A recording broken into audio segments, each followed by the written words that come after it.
وہ کوئی صرف اس لیے نہیں ہے کہ وہ انہوں نے کسی بات پہ مشورہ کرنا ہے، وہ مشورہ یہاں بھی ہو سکتا ہے. اب ایسے ذرائع ٹیکنالوجی اتنی رچ ہو چکی ہے کہ آپ دنیا میں کسی جگہ بھی کہیں سے بیٹھ کے جو ہے وہ مشورہ کر سکتے ہیں، میٹنگ کر سکتے ہیں. وہاں پہ میاں شہباز شریف صاحب کی فیملی ہے، وہاں پہ ان کی اہلیہ محترمہ کافی عرصے سے زیر علاج ہیں. میاں شہباز شریف صاحب کا خود اپنا میڈیکل چیک اپ جو ہے وہ ہر 6 ماہ بعد ڈیو ہوتا ہے. تو یہ ساری چیزیں ہیں جن کی وجہ سے وہ وہاں پہ انہوں نے جانا جو ہے وہ مناسب سمجھا. اور لیکن رانا صاحب اس وقت ہم میاں صاحب سے ملاقات تو خیر ہوگی ہی ہوگی. جی، لیکن رانا صاحب اس وقت ہم دیکھ رہے ہیں کہ ایک طرف چیف آف آرمی اسٹاف الوداعی ملاقاتیں کر رہے ہیں، گویا آئندہ چند دنوں میں چیف آف آرمی اسٹاف کے تقرر کا جو پاکستان کی سیکیورٹی سے ریلیٹڈ مسئلہ ہے بہت اہم ہے. تو اب وہ معاملہ ہمیں درپیش ہے، وزیر اعظم وہاں پہ ہیں اور اس طرح کی خبریں آ رہی ہیں کہ وزیر اعظم وہاں پہ مشورہ کر رہے ہیں، شخصیات پہ بات ہو رہی ہے کہ فلاں شخصیت کیسی ہے، فلاں شخصیت کیسی ہے، وزیر دفاع وہاں پہ. تو کیا اس طرح یہ تاثر تقویت نہیں پکڑتا کہ اتنا نازک معاملہ وہاں چلا گیا ہے؟ نہیں، ایسا نازک معاملہ وہاں پہ کیسے جا سکتا ہے؟ فیصلہ کرنا ہے وزیر اعظم نے اور ریکمینڈیشن ہونی ہے ملٹری لیڈرشپ کی. تو رہی بات کرنے کی، تو بات تو آپ کسی سے بھی کر سکتے ہیں، مشورہ کسی سے بھی کر سکتے ہیں، لیکن فیصلہ کرنے کا اختیار تو آپ کے پاس ہے نا. آپ کی ڈسکریشن ہے، آپ نے فیصلہ کرنا ہے. رانا صاحب آپ قانون دان بھی ہیں، کیا آپ کے خیال میں یہ ایک قانونی الجھاؤ بھی نہیں پیدا ہوتا کہ پاکستان کا وزیر اعظم، ان کے معاون خصوصی، وزیر دفاع وہاں سابق وزیر اعظم کے پاس بیٹھے ہوں اور اس طرح کے معاملات خبریں چل رہی ہوں کہ وہاں پر کیا کیا ڈسکس ہو رہا ہے اور جو پاکستان کی ریاست سے متعلق معاملہ ہے، کیا قانونی طور پہ اس کی کوئی پابندی نہیں؟ بالکل کوئی پابندی نہیں ہے، اور نہ ہی کوئی قانون میں پابندی ہے، نہ رولز میں پابندی ہے. قانون اور رول جس چیز کا تعین کرتے ہیں وہ یہ ہے کہ ایک سمری جو ہے وہ آرمی لیڈرشپ کی طرف سے جو ہے وہ تھرو سیکٹری دفاع جو ہے وہ روٹ ہوگی، جس میں کہا یہ جاتا ہے کہ روایت یہ ہے کہ 3 یا 4 نام ہوں گے اور ان ناموں میں کوئی فرق نہیں ہوگا. 19-20 کا فرق بھی نہیں ہوگا، 19.5-20 کا بھی نہیں ہوگا. جی، سارے ہی بڑے ہی ڈیکوریٹڈ آفیسرز جو اس جو ہے وہ اہم پوزیشن پہ پہنچے ہیں، تو ان میں سے کوئی ایک کا جو ہے وہ چوائس یا فیصلہ وہ وزیر اعظم کو آئین اختیار دیتا ہے. ٹھیک. لیکن وہ وزیر اعظم پہ یہ پابندی نہیں لگاتا کہ وہ اس فیصلہ کو کرنے سے پہلے اتقاف میں بیٹھ جائیں اور کسی کے متھے نہ لگیں، کسی کو ملے نہ، کسی سے بات نہ کریں، کسی کی بات نہ سنیں. بھلے کوئی جو مرضی اپنے طور پہ مشورہ دیتا رہے، وہ بات سنتے رہیں، لیکن رولز یہ کہتے ہیں، آئین یہ کہتا ہے، اور انشاءاللہ رولز اور آئین کی قطعاً کوئی خلاف ورزی نہیں ہوگی.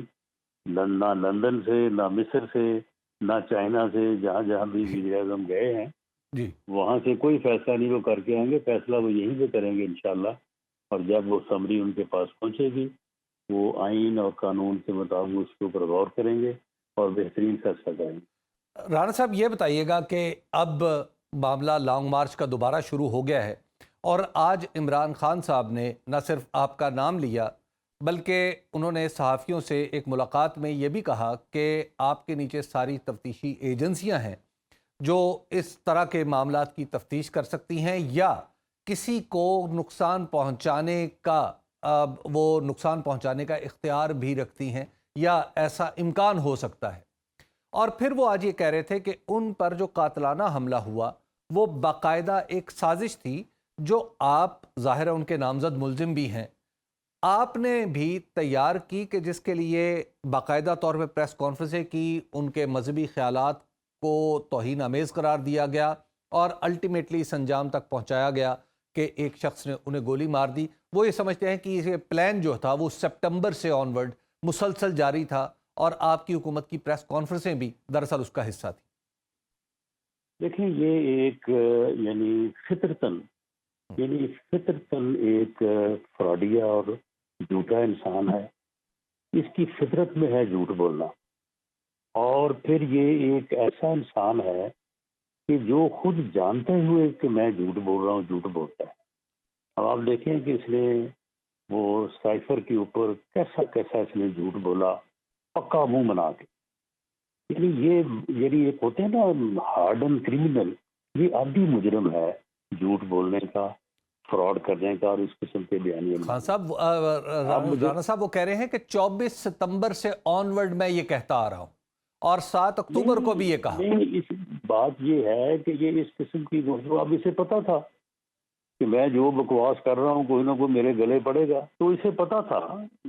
آپ دیکھیں کہ یہ چیزیں جو ہیں جب انٹیلیجنس رپورٹس میں ریفلیکٹ ہوتی ہیں تو پھر وہ اگر ہم تک پہنچ جائیں تو اسے بھی پتہ چل جاتا ہے. ہم اس کو بار بار یہ کہہ رہے تھے کہ یہ جو آپ لانگ مارچ کرنے جا رہے ہیں، یہ جو گیدرنگ ہوگی، یہ گیدرنگ جو ہے یہ دہشت گردی کا نشانہ ہو سکتی ہے. ہم نے اسے متعدد بار، ہم سے مراد ایجنسیز نے اسے متعدد بار لکھا کہ آپ اپنا ایکسپوجر جو ہے اس کو بند کریں. آپ بلٹ پروف اسٹیٹس کے علاوہ جو ہے وہ سامنے کھڑے نہ ہوں، اور اس کی وجوہات بھی اس کو بیان کی گئی. یہ باتیں جو کرتا ہے نا، یہ ایجنسیز کی رپورٹس جب اس کو کسی نہ کسی طرح سے جو ہے وہ حاصل ہو جاتی ہیں، اور وہ کوئی اتنی خفیہ بھی نہیں ہوتی، وہ تمام لوگوں کو جو ہے وہ ریفر ہوتی ہیں، تو وہاں سے کسی طرح سے پتہ چل کیا سکتا ہے. آپ کی طرف سے سرکاری طور پہ بھی بتایا گیا تھا؟ کیا آپ نے سرکاری طور پہ بھی، آپ کی وزارت نے یا پاکستان کے کسی ادارے نے سرکاری طور پہ ان کو بتایا تھا؟ جی، ایجنسی کی رپورٹ جو ہمیں ملتی ہے اس میں سے کہا گیا تھا کہ آپ کے اوپر جو ہے یہ حملہ ہو سکتا ہے، لیکن یہ تو آگے سے مذاق اڑاتا تھا، کہتا تھا کہ نہیں، یہ مجھے روکنے کی کوشش ہے. تو اب دیکھیں کہ بغیر کسی ثبوت کے، بغیر کسی ایویڈنس کے اس کا کام ہے کہ جھوٹ بولنا، الزام لگانا، اور پھر کہتا ہے کہ میں جس پہ الزام لگا دوں وہ ہر کام چھوڑ کے بس وہ گھر بیٹھ جائے فارغ ہو کے. نہیں، آپ کے اوپر تو بڑا متعین ہے کہ آپ تو اس پلاننگ کا حصہ، آپ کے اوپر تو یہ الزام وہ لگا رہے ہیں کہ آپ کے نیچے جو پلاننگ کی گئی اس میں پریس کانفرنس بھی پی ٹی وی بھی استعمال ہوا. نہیں، معاملہ یہ ہے نا کہ وہ پلاننگ پہلے سامنے بھی تو ہے نا کہیں. وہ جو بندہ پکڑا گیا ہے وہاں سے، وہ بندہ فائرنگ کرتا پکڑا گیا ہے نا، انہوں نے پکڑا ہے، ہم نے تو بعد میں ڈھونڈ کے نہیں. ان کے بارے میں اس کے بارے میں موقف یہ ہے کہ وہ اسے طوطے کی طرح پڑھایا گیا ہے. آج انہوں نے تقریر میں بھی کہا وہ طوطا جو ہے نا، وہ طوطا، میں اپنا حبیب اکرم صاحب آپ کو دعوے سے کہتا ہوں، اگر ہمیں بھی چیزوں کا علم ہے، یہ جھوٹ بولتا رہے جتنا مرضی بولتے، اس سے پہلے بھی بڑے جھوٹ بولے ہیں، کوئی اس کا جھوٹ ثابت نہیں ہوا. اور پھر اپنے جھوٹ کو جب یہ غلط ثابت ہوتا ہے تو پھر یہ یو ٹرن لینے کا بھی معاشرہ ہے. یہی ہے وہ بندہ جو اپنے گھر سے اٹھا، ریلیجسلی موٹیویٹڈ تھا، اور اس نے آگے وہاں پہ فائرنگ کی ہے. وہیں سے لوگوں نے اسے پکڑ کے پولیس کے حوالے کیا ہے. اس کے نہ کوئی آگے ہے نہ کوئی پیچھے ہے، نہ کوئی پلاننگ ہے نہ کوئی سازش. رانا صاحب، عمران خان صاحب کا دعویٰ ہے کہ 2 جگہ سے فائرنگ ہوئی، اس کے علاوہ ثابت نہیں ہوگی. وہ کہتے ہیں 2 جگہ سے فائرنگ ہوئی، ایک تو یہ شخص تھا جو پکڑا گیا اور کوئی دوسرا بھی تھا جہاں سے فائرنگ ہوئی. نہیں، یہ دیکھیں، جب فراڈ کرنا ہوتا ہے نا تو اس فراڈ کے لیے ابہام ضروری ہوتا ہے. اب اگر تو اسی پہ رہے تو یہ تو سامنے ہے، یہ اس کا جھوٹ چلنا نہیں ہے. لیکن وہ کہہ رہے ہیں کنٹینر کا فورینزک ہوا ہے، اس سے پتہ چلا ہے. نہیں، کوئی فورینزک نہیں ہوا، جھوٹ بولتا ہے یہ. یعنی جو آدمی یار ایک گولی کی 4 گولیاں بنا سکتا ہے، جو آدمی جھوٹا ٹانگ پہ پرسر چڑھا کے لوگوں کو جو ہے وہ ایکٹنگ کر سکتا ہے، کیا اس کی کریڈیبلٹی ہے؟ معاملہ یہ ہے کہ وہاں پہ ایک لمحے کی جو ہے نا وہ فوٹیج موجود ہے، ویڈیو موجود ہے، سوائے اس بندے کے برسٹ نوید جو ہے ملزم، اس کے برسٹ فائر کرنے، اور 2 فائر جو ہے وہ ہوئے ہیں کنٹینر سے، وہ اس کے گن مینوں نے کیے ہیں، اور انہی کا ایک فائر جو ہے وہ لگا ہے ملزم کو. ملزم نوید کا فائر نہیں لگا، اسے فائر اس کے گن مین کا لگا ہے. اس کے علاوہ کوئی وہاں پہ فائرنگ نہیں ہوئی. یہ باقی سارا اس کا فراڈ ہے. رانا صاحب، آپ کہہ رہے ہیں کہ ان کا پلستر بھی جعلی ہے، یہ تو میرا خیال ہے زیادہ سخت بات ہے. انہیں باقاعدہ چوٹ لگی. یار یہ یار اس آدمی کے جیسے سمندر کی گہرائی نا کسی بندے نے ناپی، اس کا فراڈ اور اس کا جھوٹ کوئی بندہ اس کا اندازہ نہیں لگا سکتا. یہ کچھ بھی جھوٹ بول سکتا ہے، کچھ بھی بول سکتا ہے. لیکن خان صاحب ان یہ کی تو رانا بندہ جو صاحب ہے یہ جو حکیم سعید نے کوئی 30 سال پہلے لکھا تھا نا، مجھے تو اس بات پہ اب یقین ہو رہا ہے کہ یہ بندہ واقعی پلانٹ ہے اور یہ اس ملک کو تباہ کرنے اور اس ملک کو جو ہے وہ نقصان پہنچانے کے لیے اس لیول تک اس کو پہنچایا رانا گیا صاحب ہے. آپ ان اب کی یہ یا ان کے جو اپنے انجام کے قریب ہے یا اپنے ہدف کے قریب ہے. رانا صاحب جو ان کی ٹانگ پہ جو کچھ گولیاں لگیں ان کے ساتھیوں کو بھی لگیں، حامد ناصر چٹھا کے صاحبزادے احمد چٹھا کو بھی گولیاں لگیں، تو یہ تو ویریفائیبل فیکٹس ہیں نا، اور ان کی ایکس رے رپورٹس بھی سامنے آ چکی ہیں، ان کی ویڈیوز بھی سامنے آ چکی ہیں. اس کی ایکس رے رپورٹ کدھر ہے؟ وہ ایک ویڈیو میں نے دکھائی جا رہی ہے. نہیں، جو اس کا میڈیکل لیگل رپورٹ ہے کدھر ہے وہ تو پنجاب گورنمنٹ کے پاس ہے نا. نہیں تو وہ تو ہوا ہی نہیں، کروایا ہی نہیں اس نے. لیکن کچھ شوکت خانہ پہنچ کے جو ہے سارا کچھ جی کروایا اس نے. جی لیکن ڈاکٹرز وہاں چلے گئے تھے. وہ کیوں چلے گئے جی وہاں پہ؟ یہ پہلے کیوں نہیں گیا سرکاری ہاسپٹل میڈیکل لیگل کرواتا؟ اچھا رانا صاحب، وہ جو قانون کا تقاضا ہے. رانا صاحب اب ایک دفعہ پھر لانگ مارچ شروع ہو گیا ہے، مطالبہ وہی ہے فوری طور پہ الیکشن، اور الیکشنز کے لیے آپ کی کیا اب آپ نے کچھ سوچا ہے کہ کوئی درمیانی راستہ نکل سکتا ہے ان سے معاملات طے کر کے قبل اس کے کہ اسلام آباد پہنچ جائے؟ دیکھیں حبیب اکرم صاحب، درمیانی راستہ جو ہے وہ دو سیاسی قوتوں کے درمیان نکلتا ہے، سیاسی جماعتوں کے درمیان نکلتا ہے. جو سیاسی جماعتیں ملکی مسائل کے اوپر بیٹھ کے جو ہے وہ گفتگو کرتی ہیں. آپ مجھے بتائیں کہ اس پاگل کے ساتھ جو کہتا ہے کہ میں جمہوری لیڈر ہوں، میں ایک سیاسی جماعت کا ہوں اپنا سربراہ، اور وہ کہتا ہے اپوزیشن کو میں نے چھوڑنا نہیں. رانا صاحب وہ کہتا ہے اپوزیشن کے ساتھ آپ میں نے اتنے بیٹھنا سخت نہیں ہے. الفاظ استعمال کریں، وہ انہوں نے آپ سن کو لیں نا، شکست سن دی لیں، ہے الیکشن سن میں. لیں. وہ یہ کہتا ہے، سن لیں، وہ یہ کہتا ہے کہ اپوزیشن کے ساتھ بیٹھنے سے بہتر ہے میں مر جاؤں. تو راستہ کس کے ساتھ نکلے گا جی؟ وہ یہ بھی کہتے ہیں کہ آپ کے پاس اختیار ہی نہیں ہے، یعنی آپ معاملات طے کر بھی لیں تو آپ کے پاس یہ اختیار ہی نہیں ہے کہ آپ کچھ کر سکیں. پی ٹی آئی تو یہ پھر کہتی ہے. جن کے پاس اختیار ہے پھر جا کے ان سے بات کرے، پھر ہمیں کیا کہتا ہے؟ رانا صاحب جب یہ لانگ مارچ اسلام آباد پہنچے گا تو آپ کا کیا پلان ہے؟ کیا 25 مئی دوبارہ دہرایا جائے گا؟ نہیں، 25 مئی نہیں دہرایا جائے گا، کیونکہ لانگ مارچ ان کا جو ہے یہ بالکل فارغ ہو چکا ہے. پورے ملک میں انہوں نے احتجاج کی کال دی تھی. انتظامیہ کی حمایت، پولیس کی حفاظت اور پروٹوکول میں جتنے لوگ احتجاج کے لیے نکلے ہیں، اگر آپ کے پاس کیلکولیشن نہیں ہے تو میں آپ کو بھجوا دوں گا. بڑے شہروں میں 150 200 اور چھوٹے شہروں میں 30 40، اور کسی جگہ پہ تو صرف 5 آدمی جو ہے وہ سڑک پہ کرسیاں ڈال کے بیٹھے ہیں.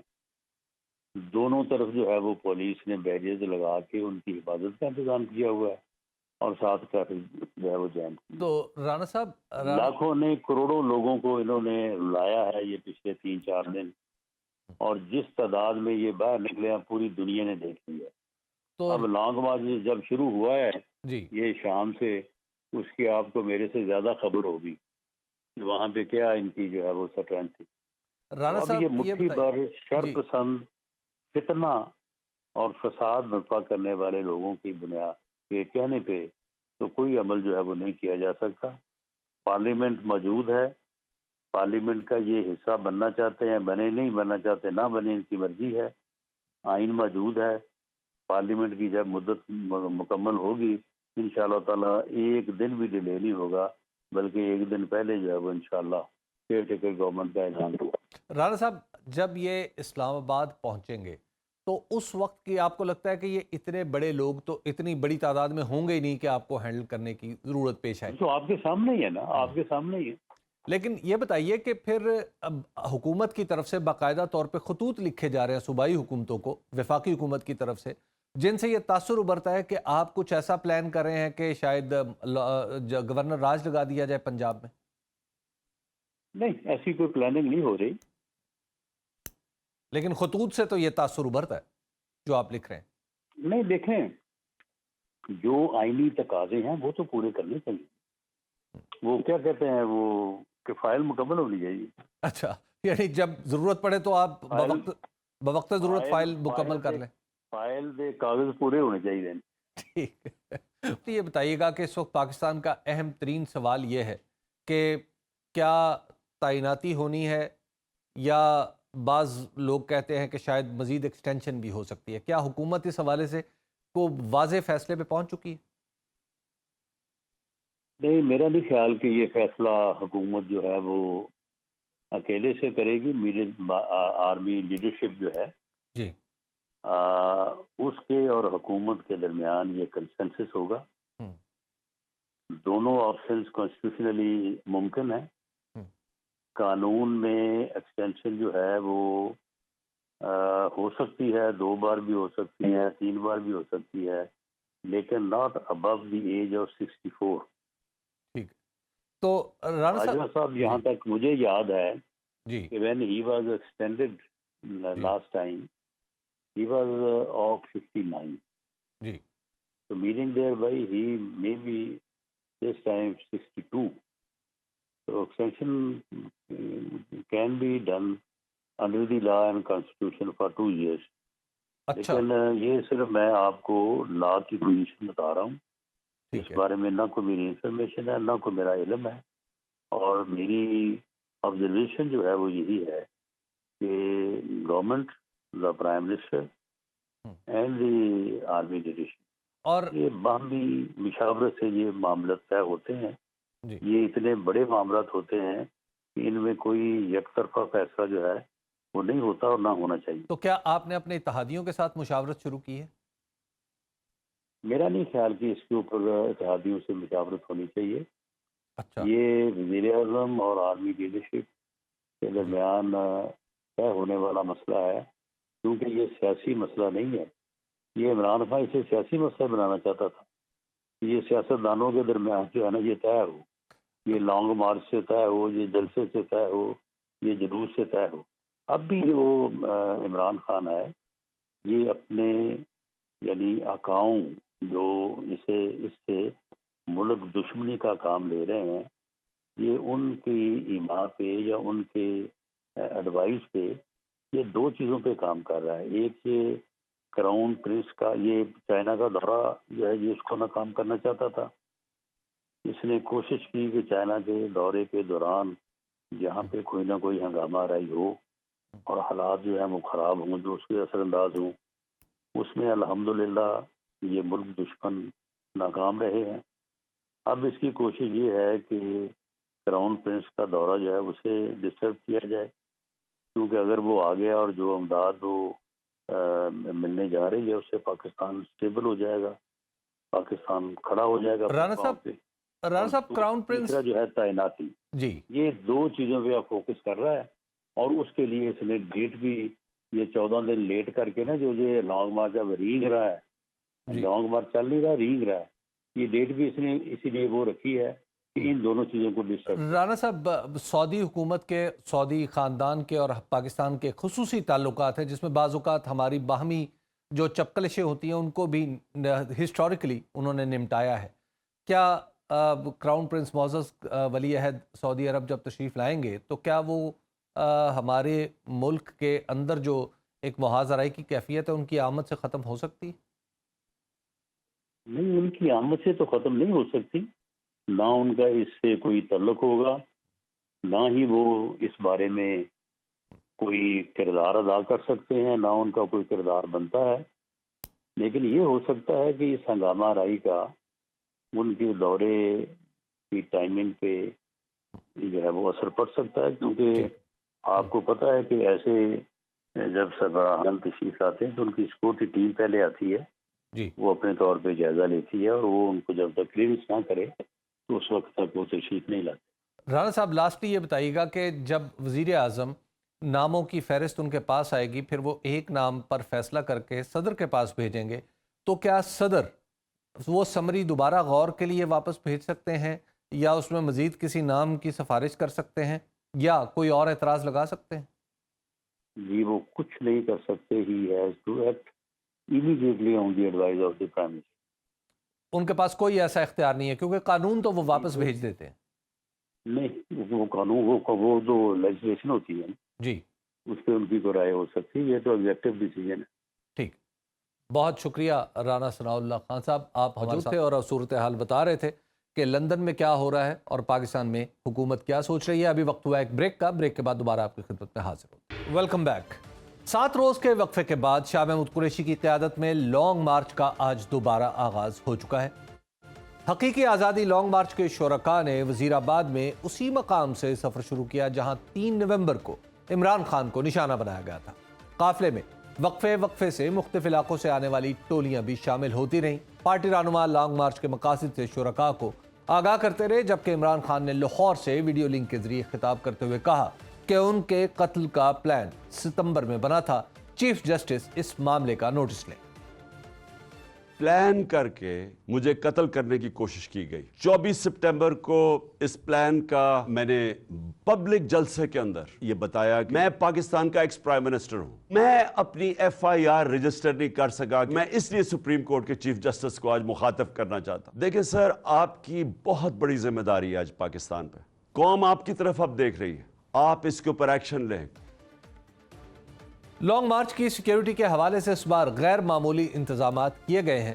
مختلف اضلاع پر مشتمل پولیس اہلکاروں کو تعینات کیا گیا ہے، جبکہ لانگ مارچ کے کنٹینر پر بلٹ پروف روسٹرم بھی موجود ہے. لانگ مارچ کا آئندہ پروگرام کیا ہے اور آج کی مزید سرگرمیوں سے متعلق وزیر آباد میں موجود سونو نیوز کے نمائندے عمران بھٹی سے. عمران، یہ بتائیے گا کہ آج کیسا رہا معاملہ یہاں پر، کیونکہ پہلا دن تھا دوبارہ آغاز کا. بہت شکریہ حبیب اکرم صاحب. دیکھیں آج 7 دن بعد دوبارہ جو لانگ مارچ ہے اس کا آغاز کیا گیا. وائس چیئرمین پاکستان تحریک انصاف شاہ محمود قریشی تقریباً 4 بجے کے قریب وہ یہاں پر جو مین کنٹینر تھا، جو نیا کنٹینر تیار کیا گیا، وہاں پر پہنچے. اور اس بار سب سے اہم بات تھی کہ سیکیورٹی کے سخت انتظامات. جیسے وزیر آباد کا باب وزیر آباد انٹرنس پوائنٹ ہے، وہاں پر بھی واک تھرو گیٹ نصب کیے گئے تھے. کسی بھی گاڑی کو اندر جانے کی اجازت نہیں دی جاتی تھی. آج جو لانگ مارچ کا مین پڑاؤ تھا، جو آغاز تھا، وہ تھا اولڈ کچہری چوک. یہ وہی اولڈ کچہری چوک تھا جس دن 3 نومبر کو عمران خان کو فائر لگے، تو اسی دن اولڈ کچہری چوک پر پہنچ کر یہ اس دن کا مارچ اختتام پذیر ہونا تھا. آج دوسرا جو مرحلہ دوبارہ آغاز کیا گیا، یہ اولڈ کچہری چوک سے. تھوڑی سی لانگ مارچ کی نوعیت بھی بدلی ہے کہ اب صرف لانگ مارچ پیدل سفر نہیں کرے گا. جو مین شہر ہوں گے، جو مقامات جن کا تعین کیا گیا ہے حکمت عملی کے تحت پاکستان تحریک انصاف کی جانب سے، وہاں پر رات کو کنٹینر پہنچا دیا جائے گا. اور جو پاکستان تحریک انصاف کی قیادت ہے، وائس چیئرمین شاہ محمود قریشی جو کہ وزیر آباد سے آغاز کر رہے ہیں، تو وہ اس کنٹینر پر پہنچیں گے تو وہاں سے خطاب کیا جائے گا. چیئرمین تحریک انصاف عمران خان کا خطاب بڑی سکرین پر دکھایا جائے گا. اس کے بعد وہیں پہ یہ جو اس دن کا لانگ مارچ ہوگا، یہ لوگ منتشر ہو جائیں گے، اپنے گھروں کو چلے جائیں گے. سیکیورٹی کے حوالے سے یہ تو جلسوں کا ایک سلسلہ ہو گیا. پھر وہ لانگ مارچ والا معاملہ تو نہ رہا کہ مسلسل ایک کنٹینر چل رہا ہے، لوگ اس کے ساتھ چل رہے ہیں. یہ تو جلسوں کا پھر ایک سلسلہ ہے. جی بالکل بالکل ایسا ہی ہے. یہ نئی جو حکمت عملی ہے، جو جس کے تحت کہ آج یہاں پہ وزیر آباد میں جلسہ کیا گیا اور عمران خان نے ویڈیو لنک کے ذریعے خطاب کیا ہے، تو اسی طرح کل گجرات میں 2 پوائنٹس ہیں جہاں پر تعین کیا گیا. ایک باب گجرات جہاں پر وائس چیئرمین شاہ محمود قریشی پہنچیں گے، وہاں پر ان کا خطاب ہوگا. اس کے بعد جو مین گجرات چوک ہے، وہاں پر چیئرمین تحریک انصاف عمران خان کے خطاب کے لیے LCD جو بڑی سکرین ہے وہ نصب کر دی ہے، وہاں پہ خطاب ہوگا اور لوگ چلے جائیں گے. اسی طرح آگے شہر میں ہوگا. اب یہ صرف ریلیوں کا یا قافلے کی شکل میں لانگ مارچ نہیں چلے گا، صرف خطاب ہوا کرے گا اور جو مرکزی قائدین ہیں وہ خطاب کیا کریں گے. جو سیکیورٹی حوالے سے بتاؤں کہ آج تقریباً جو اولڈ کچہری چوک ہے، اس سے 1 کلومیٹر کے فاصلے پر جو داخلی راستے، وہاں پر پارکنگ کا انتظام کیا گیا تاکہ لوگ صرف پیدل سفر کر سکتے ہیں. ٹرانسپورٹ نہیں جا سکتی، گاڑی نہیں جا سکتی. اور walk through gate proper checking کے بعد لوگوں کو اولڈ کچہری چوک کی طرف جانے کی اجازت دی جا رہی ہے. جو بلڈنگز ہیں وہاں پر بھی پولیس اور لیڈ کے اہلکار تعینات کیے گئے تھے، وہ تعینات تھے. اور خاص طور پر جو پولیس موبائل وین ہے وہ اس بار مانیٹرنگ کر رہی تھی اور روٹ کے اوپر پراپر گشت کیا جا رہا تھا. تو چیئرمین تحریک انصاف عمران خان کا خطاب مغرب کے بعد شروع ہوا، تو اس کے بعد انہوں نے اپنا خطاب کیا اور جو ڈیمانڈز انہوں نے رکھی اور وہی انویسٹیگیشن کے حوالے سے. جی عمران، یہ بتائیے گا کہ لوگوں کی شرکت کے حوالے سے آپ تو مسلسل اس کو کور کر رہے ہیں، لوگوں کی شرکت کے حوالے سے کوئی فرق پڑا کہ عمران خان خود موجود نہیں ہے کنٹینر پہ، پھر ایک انٹورڈ واقعہ بھی ہو گیا؟ بالکل لوگوں کی شرکت اس وجہ سے بھی کم نظر آئی کیونکہ 1 کلومیٹر کے فاصلے تک لوگوں کو روک دیا گیا تھا، پارکنگ کا انتظام کیا گیا تھا. لوگوں کی تعداد اس چیئرمین تحریک انصاف عمران خان کے قافلے کی وجہ جو دیکھنے میں آتی تھی ویسی نہیں تھی کیونکہ عمران خان صاحب خود نہیں تھے. تاہم جب ان کا خطاب ہوا تو ایک گیدرنگ کہہ سکتے ہیں 2 سے 3 ہزار کے قریب بندہ یہاں پر صرف ان کا موجود تھا. تاہم جو گاڑیاں تھیں جو قافلے کے ساتھ پہلے چلتی تھیں ان کو پیچھے روک دیا گیا تھا، گاڑیاں نہیں تھی اس وقت اس خطاب کے دوران. اور 1 کلومیٹر کے فاصلے پر جہاں پہ واک تھرو گیٹ نصب کیے گئے تھے وہاں پر گاڑیوں کی بہت بڑی تعداد تھی، لمبی قطاریں لائنوں میں لگی ہوئی تھی گاڑیوں کی. تو وہ جو چیئرمین تحریک انصاف عمران خان جب خود کنٹینر پر ہوتے تھے وہ ویسا رسپانس نہیں ہے جو چیئرمین تحریک انصاف عمران خان کی وجہ سے تھا. اچھا یہ بتائیے گا کہ یہ جو نیا کنٹینر بنایا گیا ہے یہ پہلے کنٹینر سے کس حد تک مختلف ہے؟ دیکھیں حبیب صاحب، یہ کنٹینر تیار نہیں کیا گیا، یہ کنٹینر تھا جو لانگ مارچ کے دوران عمران خان کے کنٹینر کے ساتھ چلتا تھا جس پر خواتین کی بڑی تعداد موجود ہوتی تھی. یہ وہی کنٹینر ہے، اس کو اب آگے لایا گیا اولڈ کچہری چوک، اس کو اب یوز کیا جا رہا ہے. اس کے اوپر بلٹ پروف ڈائس ہے وہ لگایا گیا، شیشہ لگایا گیا. تو صرف یہ فرق ہے. تاہم ابھی تک کنٹینر ایک خاص کنٹینر تیار نہیں کیا گیا. وائس چیئرمین شاہ محمود قریشی کے لیے بھی یہ خواتین کا کنٹینر تھا جو وہ یوز کر رہی تھی اور اسی کنٹینر کو اب یوز کیا جا رہا ہے. تاہم ابھی ذرائع کے مطابق چیئرمین تحریک انصاف عمران خان کیونکہ انہوں نے اعلان کیا ہے کہ وہ خود پنڈی سے قیادت کریں گے تو اب ان کے لیے کنٹینر تیار کیا جا رہا ہے چیئرمین تحریک انصاف عمران خان کے لیے ان کے اعلان کے بعد. تاہم یہ کہ وہ کنٹینر نہیں ہے جسے پراپر تیار کیا گیا جس میں تمام آسائشیں سہولیات ہوں. تو یہ صرف وقتی طور پر ایک خطاب کرنے کے لیے اسٹیج کے فرائض سر انجام دے رہا ہے کہ تاکہ لوگوں کے ساتھ جو مخاطب ہوا جائے اس میں آسانی رہے. اچھا یہ بتائیے گا کہ جو لوگ ہیں وہ جوش و جذبے کے اعتبار سے آپ کیسے دیکھ رہے ہیں؟ عمران خان کی موجودگی میں جو لوگ تو چارج نظر آتے ہیں، آج بھی کچھ ایسا ہی ہوا؟ جی بالکل، کراؤڈ ویسا ہی ہے. جتنے بھی لوگ یہاں پر آ رہے ہیں اسی جوش و جذبے کے ساتھ، اسی بلبلے کے ساتھ وہ یہاں پر پہنچے اور خاص طور پر انہیں چیئرمین تحریک انصاف عمران خان کے حق میں نعرے بازی بھی کرتے رہے، پارٹی ترانوں پر بھنگڑے بھی لوگ ڈالتے رہے. ایک بات یہاں پہ کیونکہ یہ وزیر آباد کے جو مضافاتی ایریاز تھے وہاں کی جو قیادت تھی وہ ٹولیوں کی شکل میں لوگوں کو لائے ہیں ساتھ اور بڑی تعداد میں جو مضافاتی ایریاز کے جو ان کے مقامی رہنما تھے وہ یہاں پر پہنچے. تو کراؤڈ چارج کراؤڈ تھا. جتنے بھی لوگ یہاں پر پہنچے وہ عمران خان کے ساتھ اظہار یکجہتی بھی کر رہے تھے. خاص طور پر یہاں پہ ایک اہم بات وزیر آباد میں جو کراؤڈ وہ یہ تھی کہ احمد چٹا کیونکہ یہاں پر وہ بھی زخمی ہوئے تھے 3 نومبر کو تو وہ خود یہاں پر پہنچے تھے اور انہوں نے بھی خطاب کیا. تو وہ بڑی تعداد میں کیونکہ وہ یہاں پہ مقامی ہیں تو ان کی اپنی یہاں پہ لوگ ان کے کارکنان وہ بڑی تعداد میں تھے تو بڑا کراؤڈ تو چارج تھا. تاہم وہ ایک جو چیئرمین تحریک انصاف عمران خان کے ساتھ گیدرنگ ہوتی تھی وہ دیکھنے کو نہیں ملی. شاہ محمود قریشی صاحب بھی موجود تھے، فواد چودھری صاحب بھی موجود تھے، شہباز گل، فیصل جویز، دیگر قیادت بھی موجود تھی. تاہم وہ کراؤڈ وہ لیول جو چیئرمین تحریک انصاف عمران خان کے ساتھ چلتا تھا اور لوگوں کی گیدرنگ ہوتی جس طرح لوگ چھتوں کے اوپر کھڑے ہوتے تھے، بلڈنگز کے اوپر خواتین کھڑی ہوتی تھی اور عمران خان کا استقبال کر رہی ہوتی، ویسا استقبال ویسا کراؤڈ نہیں تھا. ٹھیک، بہت شکریہ عمران بھٹی، آپ ہمیں صورتحال بتا رہے تھے. ابھی وقت آ گیا ہے ایک بریک کا اور بریک کے بعد دوبارہ آپ کی خدمت میں حاضر ہوں. پروگرام میں ایک بار پھر خوش آمدید. اسلام آباد ہائی کورٹ نے آصف علی زرداری اور فواد چودھری کی نااہلی کی درخواستوں کے حوالے سے تفصیلی فیصلہ جاری کر دیا جس میں ان دونوں صاحبان کی نااہلی کی درخواستیں مسترد کر دینے کی وجوہات بیان کی گئی. فیصلے کے مطابق آصف علی زرداری اور فواد چودھری کسی بھی کورٹ آف لا سے سزا یافتہ نہیں. ان عوامی نمائندوں کی نااہلی متنازع حقائق پر مانگی گئی تھی.